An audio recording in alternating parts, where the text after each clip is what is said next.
Shalom, mari kita memulai pembacaan Alkitab harian.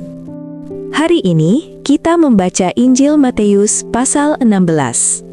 Orang Farisi dan Saduki meminta tanda.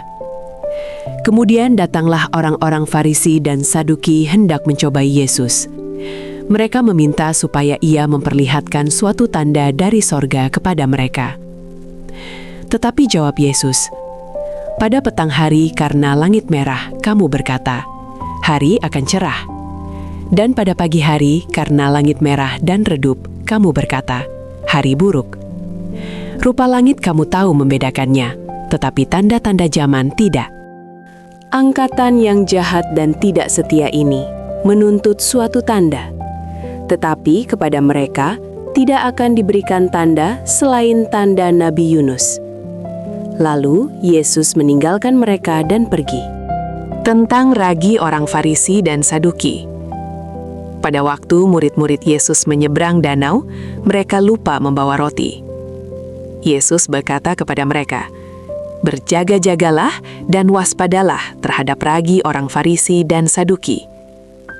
Maka mereka berfikir-fikir, dan seorang berkata kepada yang lain, "Itu dikatakannya karena kita tidak membawa roti." Dan ketika Yesus mengetahui apa yang mereka perbincangkan, ia berkata, "Mengapa kamu memperbincangkan soal tidak ada roti? Hai orang-orang yang kurang percaya. Belum juga kamu mengerti? Tidak kamu ingat lagi akan 5 roti untuk 5.000 orang itu, dan berapa bakul roti kamu kumpulkan kemudian? Ataupun akan 7 roti untuk 4.000 orang itu, dan berapa bakul kamu kumpulkan kemudian? Bagaimana mungkin kamu tidak mengerti bahwa bukan roti yang kumaksudkan? Aku berkata kepadamu, waspadalah terhadap ragi orang Farisi dan Saduki." Ketika itu barulah mereka mengerti bahwa bukan maksudnya supaya mereka waspada terhadap ragi roti, melainkan terhadap ajaran orang Farisi dan Saduki. Pengakuan Petrus. Setelah Yesus tiba di daerah Kaisaria Filipi, ia bertanya kepada murid-muridnya, kata orang, "Siapakah anak manusia itu?" Jawab mereka, "Ada yang mengatakan Yohanes Pembaptis, ada juga yang mengatakan Elia, dan ada pula yang mengatakan Yeremia, atau salah seorang dari para nabi." Lalu Yesus bertanya kepada mereka, "Tetapi apa katamu? Siapakah aku ini?" Maka jawab Simon Petrus, "Engkau adalah Mesias, Anak Allah yang hidup."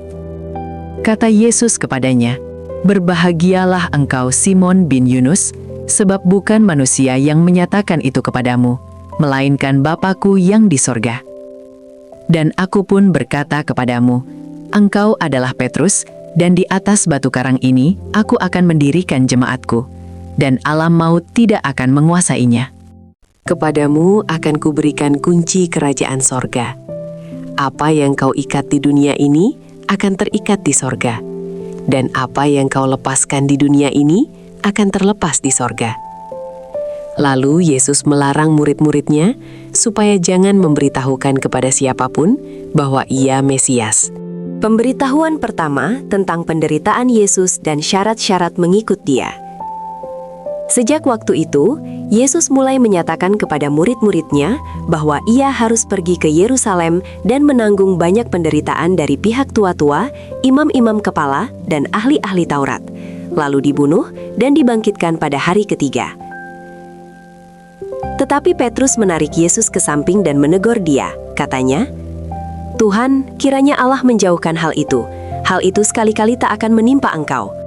Maka Yesus berpaling dan berkata kepada Petrus, "Enyahlah iblis, engkau suatu batu sandungan bagiku, sebab engkau bukan memikirkan apa yang dipikirkan Allah, melainkan apa yang dipikirkan manusia." Lalu Yesus berkata kepada murid-muridnya, "Setiap orang yang mau mengikut aku, ia harus menyangkal dirinya, memikul salibnya, dan mengikut aku.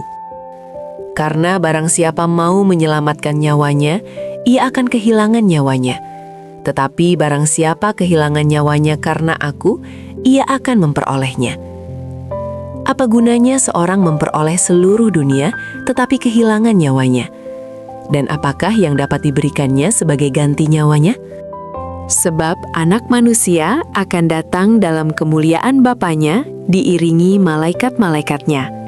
Pada waktu itu, ia akan membalas setiap orang menurut perbuatannya. Aku berkata kepadamu, sesungguhnya di antara orang yang hadir di sini, ada yang tidak akan mati sebelum mereka melihat Anak Manusia datang sebagai Raja dalam kerajaannya. Terima kasih Tuhan Yesus untuk firman-Mu hari ini.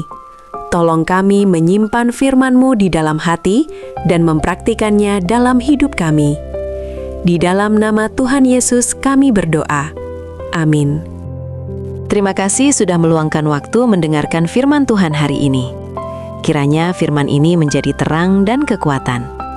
Sampai jumpa besok. Jika firman Tuhan hari ini menguatkanmu, dukung dengan like dan follow ya.